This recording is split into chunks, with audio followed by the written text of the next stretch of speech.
Assalamu alaikum wa rahmatullah, bienvenue sur Notre Santé. On est dans notre série sur le paludisme. Aujourd'hui, nous allons parler des manifestations cliniques de la maladie. Pour ce qui est des manifestations cliniques du paludisme, c'est-à-dire les signes cliniques du paludisme, ce qu'il faut savoir, c'est qu'on a deux grands types de palud. Il y a ce qu'on appelle l'accès palustre, donc qui est le paludisme simple, et l'accès pernicieux ou le paludisme grave. Alors, dans l'un comme dans l'autre cas, on va avoir des signes cliniques, mais les uns plus graves que les autres. D'abord, dans le premier type qui est le paludisme simple, les principaux signes que nous allons avoir, c'est d'abord la fièvre. Cette fièvre peut être modérée, elle peut également s'aggraver. Après la fièvre, on peut avoir les céphalées, ce sont les maux de tête. On a les myalgies, ce sont des douleurs au niveau des muscles. Les arthralgies, qui sont des douleurs au niveau des différentes articulations.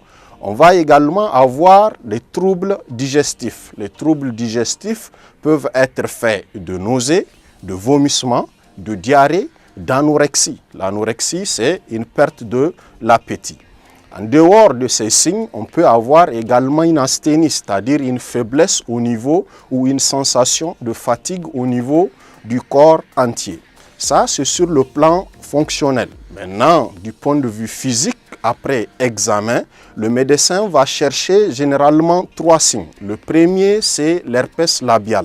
L'herpès labial, ce sont ce qu'on appelle les boutons de fièvre.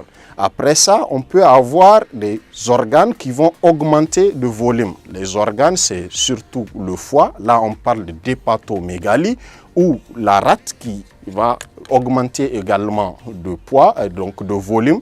On parle à ce niveau de splénomégalie. Donc voilà essentiellement les signes avec lesquels le paludisme simple peut se manifester.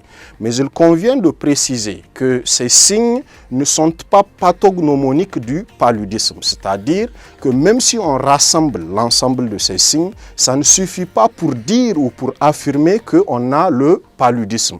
Parce que le paludisme est une maladie qui va avoir beaucoup d'autres diagnostics différentiels. C'est-à-dire beaucoup de maladies qui peuvent avoir les mêmes signes fonctionnels ou des signes fonctionnels qui sont très proches. C'est tout pour notre numéro d'aujourd'hui. Merci de nous avoir suivis. Merci également de vous abonner à notre page Facebook et à notre chaîne YouTube pour ne pas rater nos prochains numéros. Merci et à la prochaine.